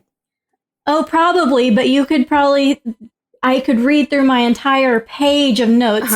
And the same thing that happened on the last episode we filmed, where I just say all of these things, and then you're like, okay, but you're describing this house. I mean, the thing for me too, like the whole wandering episode didn't feel like Buck searching for a community to me. It just felt like him searching for a purpose. Like it didn't feel like him looking for other people. Like he fell into other people in Peru somehow. He's not responsible for anything at that moment, Lauren. So he's like, no. But I'm saying, like, he's not moving to like this dude ranch in California where he was with this girl to go surfing or whatever. He wasn't looking for people where he could slot into a role and then fulfill it to help these people. He was literally just wandering around like, I need something to do. I need something to feel like I'm doing something. Like it wasn't, it wasn't a Hufflepuff thing. It was really a Gryffindor. Like I have no responsibilities, but I'm really searching for something to take on or whatever. And I will say too, that just reminded me about that girl that he learned to surf with in California. You guys said you hate his girlfriend who like went off to fuck across Europe. But like that was also hugely Gryffindor for me, that they were like, his sister was like, where's your girlfriend? He's like, I'm watching our house. Well, she does like Eat, Pray, Love across Europe. And his sister's like, well, it sounds like the loving part means that she's having sex with other people. And Buck's like, yeah, I know. She told me that. And she told me to do what she literally told him to also do the same thing. And he was like, but I just want her. I was like, you fucking simp. Like, I don't even want to talk about this anymore. Yeah, I don't know. I'm trying to think of other moments where I could see why you would think Hufflepuff. I guess my go-to example for anyone who's like, but other houses can be dumbasses and like martyrs and whatever. I always go to Thor because Thor is always the Hufflepuff with like the big ego, and I'm always like, all right, so look at Thor and put Thor in that situation, and it's like it's just not the same. Like how Castiel would handle something is not how Buck would handle. Do you know what I'm saying? So I'm like, just for comparison purposes, Buck is like not an egomaniac or anything, but like he's into himself and he's very dramatic and he's very like stereotypical of the Gryffindors that we've covered before. So then I put that next to Thor, who's like egotistical and dramatic and everything. But then you look at Hufflepuffs and they are so like everything is about the community. Everything is for that community. Everything is about playing a specific role for and in that community. And I don't know that that's what the Firehouse is for Buck. Or if it's more like the people in his life that he wants to be there for are like that for him. That they're everything to him. The people are everything for him, but I wasn't thinking that the Firehouse was necessarily his community as much as those people became his family, which became his community. Yeah, but like your family becomes that in a general sense, though, right? Like if you find your own family, you make your own family, and they become like a community of your peers. Not necessarily the way a Hufflepuff searches for a community. I don't know. I watched Buck Begins again, and like the main story timeline was like a Purell. I'm just realizing last night that I was telling Rachel they're in a fucking Purell factory, and she was drunk, so I didn't listen to anything she said. But she was like, I don't know what Purell means, but but like the main story is that this Purell factory is on fire or whatever, right? And so he goes in with like a team of people, and the captain's like, stay with the team. And then they hear over the radio that like some team on the other side of the building like lost 2 of their teammates. So he's like, I gotta go like be with the other guys, like they need help. And the one lady whose name I don't know, I'm sorry, I Hen. really liked her. Yeah, okay, Hen. She was like, I want to tell you not to go, but I know you will anyway. And like, I usually would tell you you're wrong, but this is right or whatever. So he goes to the other side of the building it wasn't like a community. It was just like a responsibility thing. Like, oh, they said over the radio that they need another person. And now I'm responsible for doing that because I'm not doing anything here. I'm not necessarily helping because there's 6 other firefighters. So I'm going to the other side of the building. And then it was like, he was alone and he had to like pull a rope and be really strong to like make the sprinklers go off to save this one guy or whatever. And afterwards he was like talking to Eddie and he was like, I didn't think I was going to be able to do it. And like, I was just ready to give up, but I did it. It's just very Griffin. Like, I don't know. Like a big kid. Really? Yeah, I mean, so in Buck Begins, you learn that he, like, in his tour of America, whatever you called it, that was really hilarious, Lauren. Yes. He tried to, one of his various jobs that he tried to do was that he joined the SEALs. And so Yes. I feel like, and he left because he didn't want, he said that they just wanted robots, like, to take commands. And I feel like. Yeah, and another thing he said, Rachel, was mom and dad would be proud. My God. Jesus Christ. So I feel like if you were just community searching, like, how much more community can you get than the military, right?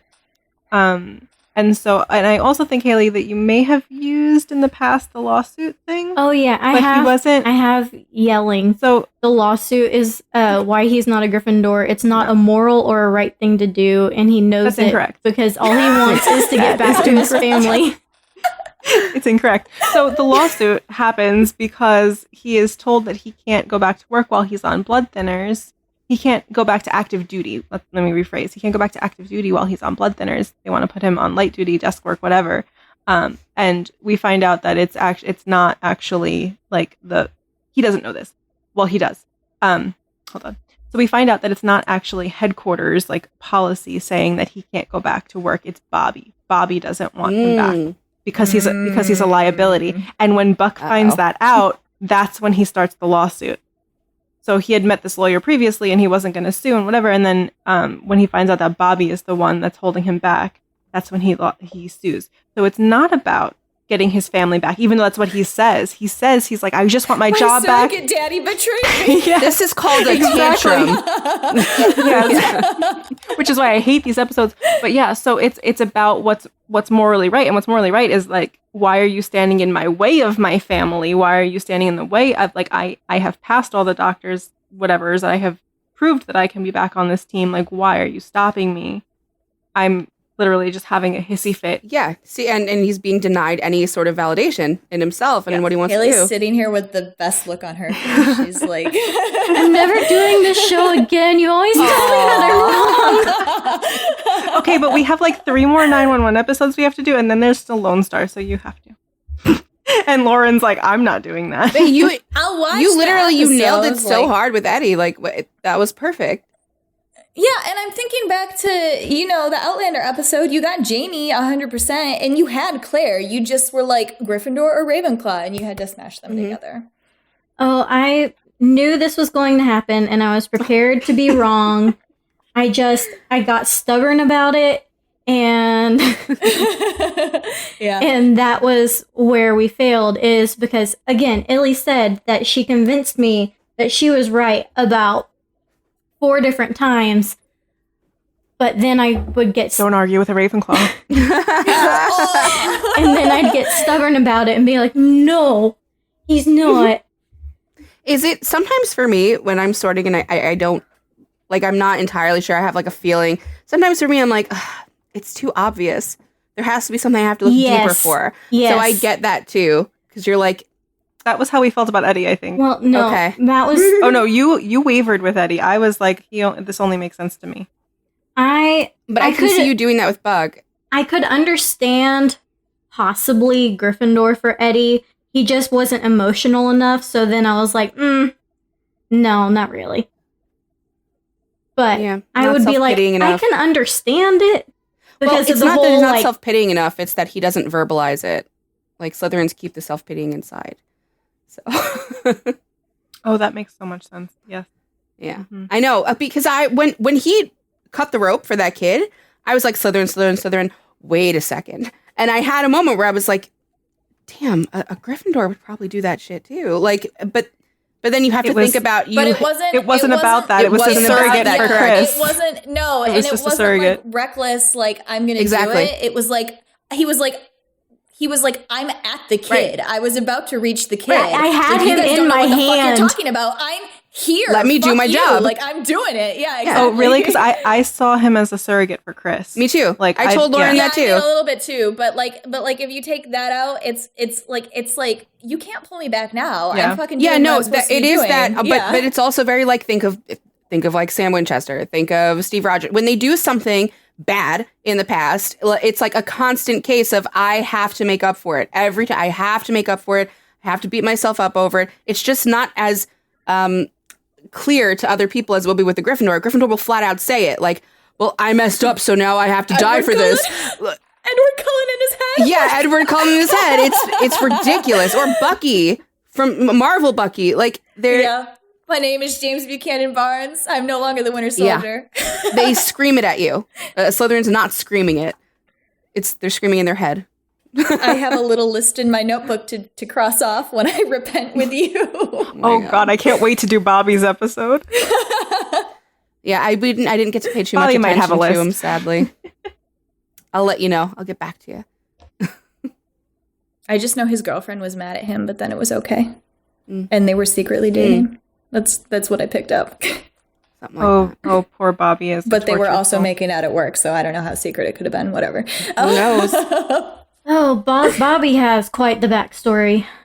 Interesting. Yeah. When if I you first want to started talk watching, about guilt, a character in guilt, that one. Shh, no spoilers. when we spoiled the first entire started, show. I genuinely have to tell you, I don't like Lauren was saying too to me. I didn't see Buck and Eddie's faces before.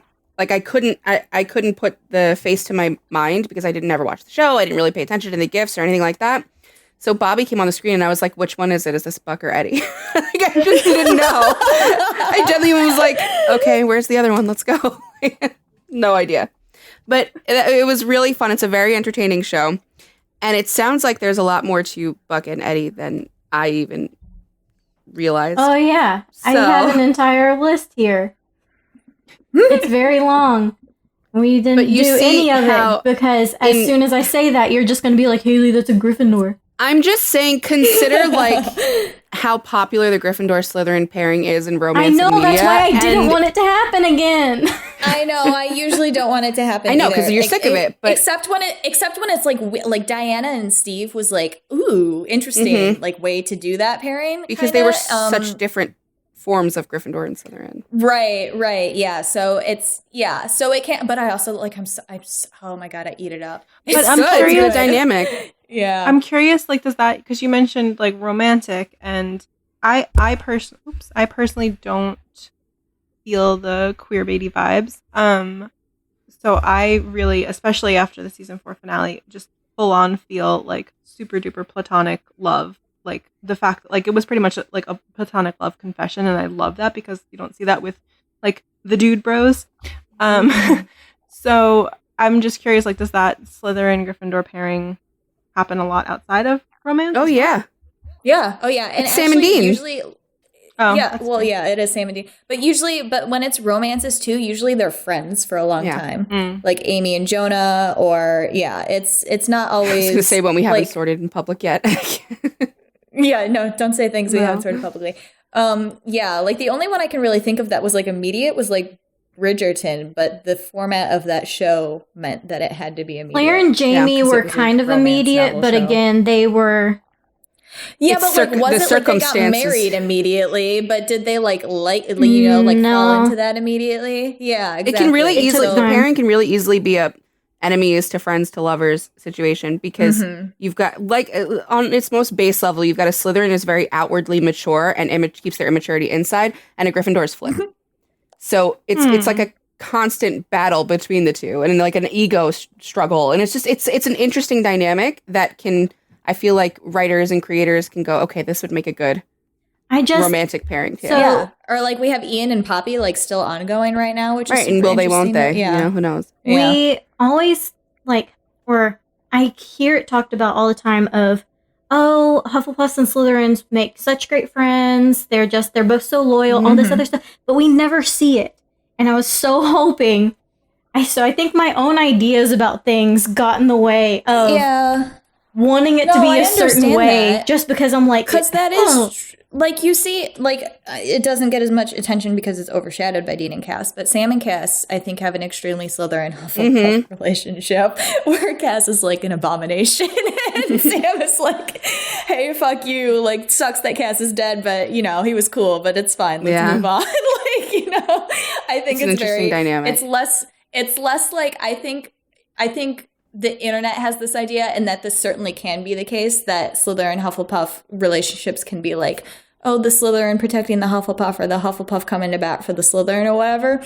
But I think a lot of the times it's the pettiness that wins out between them, and their relationship is kind of like who can be more like up their ass about who can certain be more things. passive aggressive, sarcastic about this? Yes. And then you have yeah. dynamics like Thor and Loki, that are really Yeah. funny to watch. Like they're, Yeah, you know, where Thor is like the puppy, like, Yeah. you know, like, I just want affection out and attention out of you. And Loki's like, I want the same thing, but it's uncool to ask Right. for it. So, like, it is a fun combo. I just think for Buck and Eddie, it's another one. I'm sorry, it's another Gryffindor Slytherin. I didn't want it. No, I get it. I'm so, Hailee, Dennis and Mac are a romantic Hufflepuff. So are Jeff and Annie. Yes. Okay, yeah. but So, you keep trying yeah. to. This means I have to watch Community, and that's just another show that I have There's to put no on the list. Gryffindors. You'll love There's it. no Gryffindors. It's a really good show. It's a cult classic at this point. amazing. I would It's definitely actually recommend. amazing. It's a pop culture staple. I really think you should watch it. And I think I'm not going to say you are an Annie Edison Slytherin or Hufflepuff, because Rachel uses that as an insult, which I don't agree with because I love Annie. Aaron uses but I an think you insult would every relate time. to Annie. Yes, you do. You use it as an insult. Annie's on the same line as a real person that we all know and love, Hailee. So it's a compliment. Oh, Yes. okay. So then, Yes. that is the kind of Hufflepuff that I am. Compliment. Yes. Yep. I'm just calling you a nerd. She Lauren's taking it too far. She likes that person, but not Annie. So I don't know. Yeah, because Annie's a stick up her ass, but whatever. Anyway, it's fine. Yes, so these two are definitely sorted. I'm not even kidding. I was texting Lauren. I'm like 3 minutes in. I go Gryffindor. The other one comes up, and the way he's interacting with him, I go Slytherin. It's done. Like, it was so. And I was so hoping, because she watched this before me, I was so hoping that I could come in and be like, no. Yeah. Because we just did, the last episode we did was Schitt's Creek, and we talk about it in the episode, so it's fine. We've both seen it all the way through, but neither of us are like super into it. Invested is a good word. Yeah, invested. We like just watch it like surface level kind of or whatever. So I rewatched the whole thing, and then Rachel came back and gave me her sorting, and I was like, oh no, and like we had the little arguments or whatever, but I went in and watched this, and I was like, I don't have anything to yeah, this not is arguable. exactly it. I'm like not gonna lie, a little disappointed because I had such good arguments. Well, not good because I don't know, but Hailee and you I can make your points. went at it for a little bit there, and so I was like riled up that we were all gonna fight since we had all four houses here. I was like, it's gonna be a duel, but no, no, I'm just cooperation. I'm looking through. No, you've just done your research correctly. I'm just looking through all of my notes, and any way I read them, they're just going to twist it. So there's just not share even them point. in the group chat. I want to see them. Send me a picture. You mean interpret them correctly? No, you're just going to end up twisting all my notes. Hailee, send them to us in the group chat. Okay, I'm not the only one who thinks it though. I'm sure. And there are other people. There was someone who, on the thread that Lauren said that she had to get out of her brain, someone thought we were talking about Buck and was like, Buck's a Hufflepuff. And I'm like, right. Yeah, someone on my side. This is also another common thing, too. Like, Buck can't be a logic house.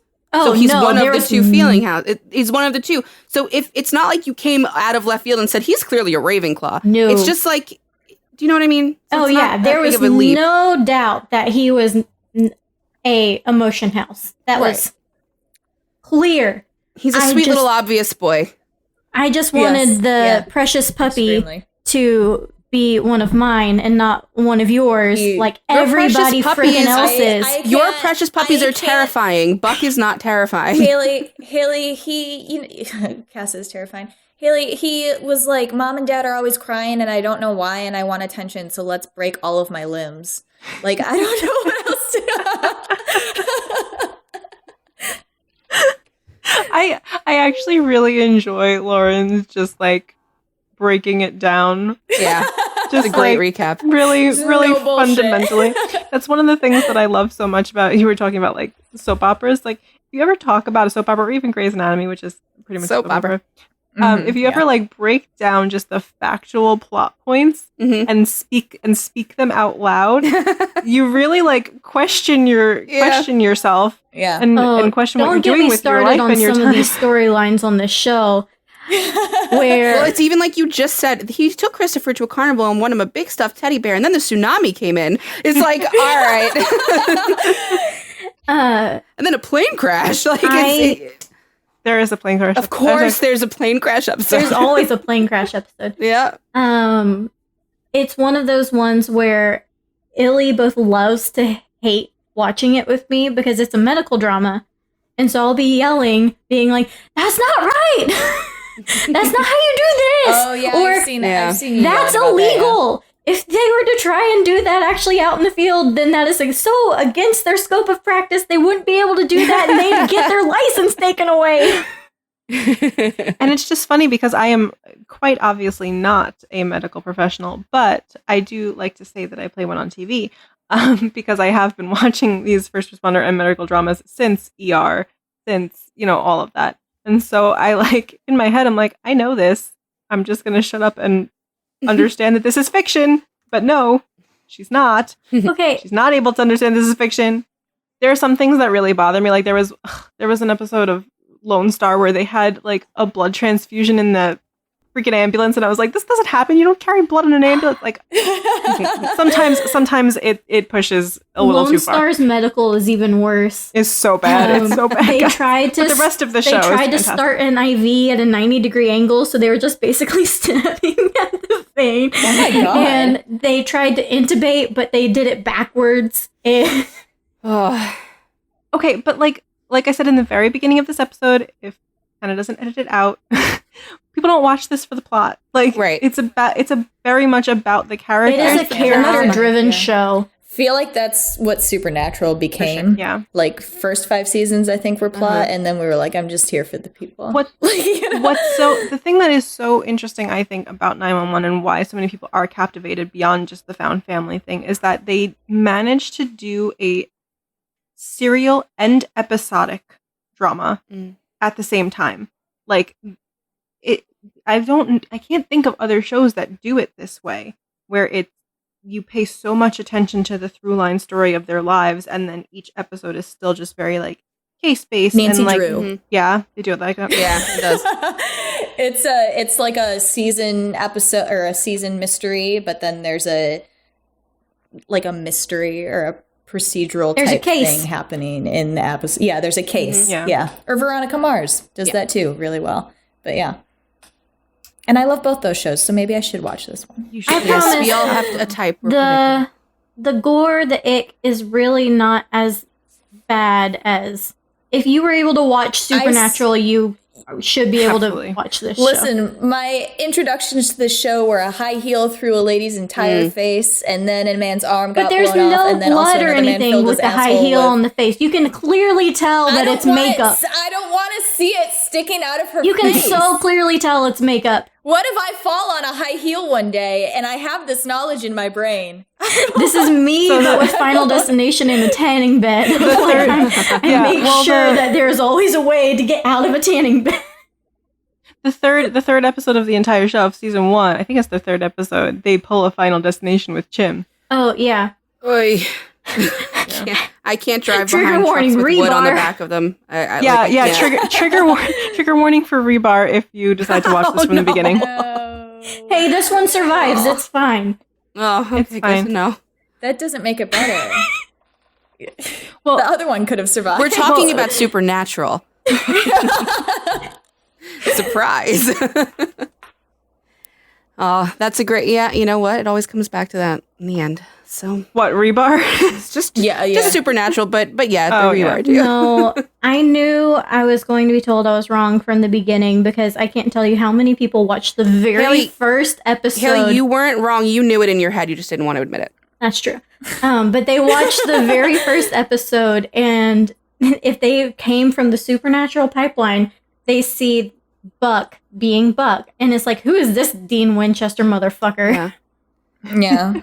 He's got a little Dean image. I have seen A little, multiple yeah. people start this show, and within the first 5 minutes of seeing Buck are just like, okay, hi, Dean. It's nice to see you in this I form. didn't see a ton, but like It's not- digging at the ground, yelling Eddie, I could be like, Sammy!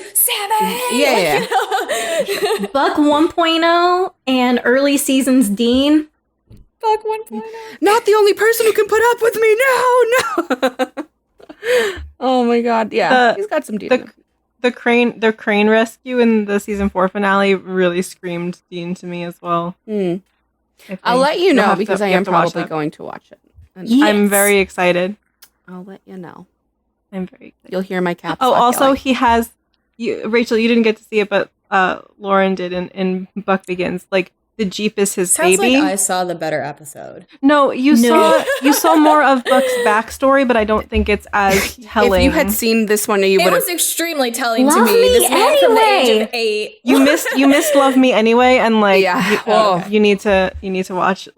I'll just send you that clip, just that clip. You don't have to watch the whole Send her the episode. punching bag too. It's ridiculous. Ridiculous.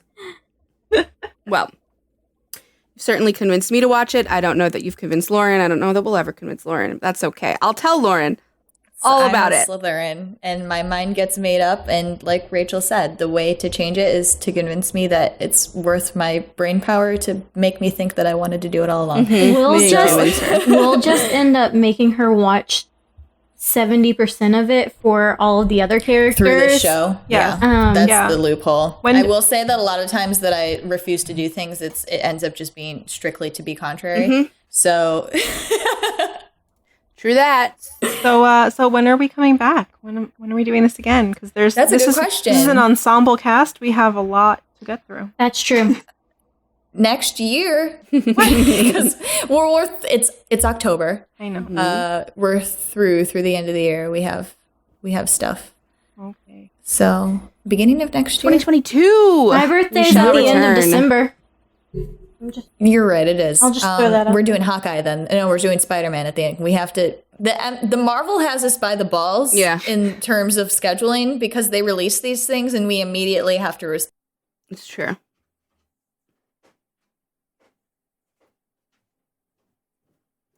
Yeah. But we will definitely be doing this again, especially as I get more into the show. I'll be, It won't be Convincing as it. shit sorting. It will be the three of us versus Lauren. Against Lauren. Yeah, but I'm 100% so far, so I'm betting 100. I don't. So I feel pretty good about my odds. Next time it's spooky season, we're gonna do Hocus Pocus. Even though y'all won't give us any love on our movie episodes, I'm so we're gonna do excited. Hocus Pocus. I'm excited too. I think people will like that one. I got a I feeling. hope so. You got a feeling. Yeah. I hope Later, so. you have to I tell told me Rachel we were doing who Hocus. you're doing. The Sanderson Oh, you're doing sisters. those three. I didn't Yeah. know if you were going to Yeah. do like Max or Danny or anyone. No, that would be super interesting, but It would be. you got to start with the sisters. I told Rachel that's what we were doing, and she immediately I know what just they gave me are. the houses. I know what Danny and Max and Allison are. I got it. I got it right here. I'm forever the contrarian because I'm not a Hocus Pocus fan. My spooky season movie of choice is Practical Magic. Oh, so good. Oh, okay. So good. Yes, such a good movie. Yeah. Dude, there's not that many you can pick from, okay? It's got to be I like mean, Adam's Family, Practical Magic, Hocus Pocus. We Halloween love having Town. guests and like Halloween. yes, I love Halloween Town. We love having guests, and we always like we have a list of things that we need to do that we've actually watched, like The Good Place and Gossip Girl, and there's tons of other things. And then there's like stuff where it's like halfway, where it's like I've seen Ted Lasso, but Rachel hasn't, but Rachel needs to see it because we're gonna do it or whatever. But then there's stuff that I need to watch Buffy still. I've tried like 6 times and it hasn't happened. Maybe I'll start trying again. But there's stuff that I want to do that neither one of us have watched, and I don't want to shit sort it. Like I actually want to watch it. So yeah. So if you like Charmed, I've never seen Charmed, but I don't really want to shit sort it. I want to actually do it. So or One Tree Hill. I just am constantly sending them like, you guys should do this one. Yeah. I did We'll that. get to him. I did that with Pirates. We're gonna And do we're that. doing That's it. coming up. Spoiler, that's our first episode for November. So that's the one after Hocus Pocus. It's on its And way. Hailee says she'll be mad at us, but I know she knows that she's wrong. I am so. not wrong on that one. She knows in her head. She knows the truth. I'm not wrong about that one. This Anyway. one, I was just being stubborn. Oh, I can't wait. I can't wait to have this discussion post Pirates, Hailee. All right. Well, you guys got to tell us where we can find you. Yes, plug yourselves. Plug your things. I'm on Twitter. I'm Art by Ileana. Oh, I'm That's also my on name. Twitter. More, Illy. What do you sell yourself? You do Sell myself? amazing things for money. She said Yes. you asked me a question, Okay. I answered it. Yeah. So I do art commissions on Etsy. She does pet portraits. Let her I paint do. your I paint. let her paint your babies. You can't see the blank wall behind me, but Illy's art is going to be here soon. So Because you commissioned me to do something in July and it is now the end of September and it's it's still not fine. done. This is not helping my It's cause. fine. Oh my gosh, no. Good art takes time. Yes. That was yeah, my I birthday do- present last year. Was I came over and did the like basic colors for my puppies, and then she finished them and made them actually look like my puppies. And that was my birthday present last year. Was a paint day with Illy, and it was a lot of fun. So Aw, highly that's so recommend. nice. Awesome. Yeah. I know you did quarantine creatively. Are you still doing that? Or No, I stopped. Life is just it's understandable. a thing. The but it's quarantine still- has been going on for 18 months. So. Yeah, I mean, most of the episodes are still on YouTube, which is if you want to watch some really chaotic hours of me teaching you how to paint something. I'm at Arting with Illy on YouTube, but I don't do it anymore currently. But yeah, there's some. It's really weird because they happened live. I did them live, so I was like conversing with people in the chat. But now that it's not live, I'm just talking to myself with no context. So enjoy that. Well, we will be checking it out. Everyone will be checking it out, right? Everyone will be supporting Illy and buying things and having your pets. Yes. Yes, we will. Yes. What about you, Hailee? Oh, I'm also on Twitter. Hailee_RN. She's so pissed. Get your baby advice from Hailee. Oh, yeah. Yes. I'm a nurse. I'm a baby nurse. Please don't ask me for advice. Because most of you will probably be asking for advice for things that I don't do, because I do the actual like delivery and the first like 4 days, and after that I know nothing. Mm-hmm. So don't. I should team you up with my friend Alyssa, who is a breastfeeding nurse. Oh, I so she takes it the rest of the way. I can do that Okay. for the first 4 days. Yeah. All right. She takes it to like until they can't breastfeed do anymore. not ask Hailee about the 5th day. Nope. Do not. She doesn't know what happens. Nope. Well, thank you guys so much for being on and for recommending this show that is going to have me buy the neck soon. Thanks a lot. I really needed more trauma and pain in my life. Yes. Super awesome. That's Illy's brand, is angst. So Mine too. Love that shit. Spoon feed me angst. Rate us 5 stars. We always forget to say so at the end of the episode. oh yeah, So and go true. check out my Apple Outlander users. episode Yes, Yeah. that is, where they tell check me out I'm the wrong in Outlander that one episode too. Where Hailee lives currently. Check out this episode, future 911 episodes, other shows that we do with Hailee and Illy. I like the 4-house I love this. aspect, the full castle. Yes, fantastic. I enjoy it. We, it's almost, we don't have a Hufflepuff when we do it with the boobs, but it still feels kind of similar because the big difference is the Ravenclaw and Carla's there. Yeah. But Well, Hufflepuff's Ravenclaws are welcome anytime. I hope you guys had fun. Thank you for joining us. You did. Thank you for having me. It was And fun, Hailee. sort of. It was Sort of fun, sort of brilliant. sort of. Haley, one day there's going to be one where you argue and we're going to be like, oh, damn. You're right. You just keep trying. You don't give up. God. As we all know, Hailee will always cave to everyone else and then be mad about Hailee, it. I need you to pick a character and you're like, I'm going to die on this hill. Will Turner. And- All right. Oh, I can't wait. No, he's not what you think he is. All right. Anyway. Will Alrighty, Turner. we will. All right. I want to be in the room with Hailee when she listens to this episode. Can we make that? I can't even remember the last time I watched Pirates of the Caribbean, or whatever you're talking about. We could watch it if you want to watch it with us, because Rachel rewatched it, but I'm going to make her rewatch it with me. So we could have a viewing party if you Well, want. that'd be fun. I'm not Okay. rewatching that shit again. I just rewatched it 2 weeks oh ago. my God. We don't have to. We don't have to watch it till the end of the month. It's not till November. It'll be like a Halloween. Whatever. We'll talk about You're that acting later. like that's such a problem. I want to watch Supernatural, Lauren. I'm not trying to do this. Good God. Listen, I have to start watching Doctor Who because I'm going to be Well, sitting then your in shit this- is packed. Your schedule is packed. I need to watch No, it's Supernatural. not. I can watch the 3 movies. All right. Well, we watch Supernatural together. So if I'm not available, you're not available. Okay, great. So thank you all for tuning in, and we will catch you on the next one. We'll be just as insufferable there. Bye. Bye. Bye.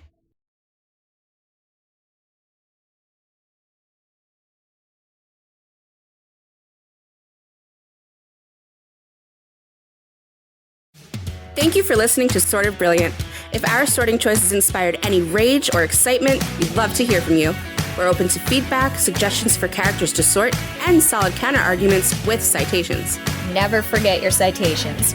You can find us hanging out on Twitter and Instagram at SOB_pod or shoot us an email at sortofbrilliant@gmail.com. And since we're not above begging, please rate and subscribe to Sort of Brilliant on Apple Podcasts, Spotify, and wherever else you listen to podcasts. Please share our posts on social media.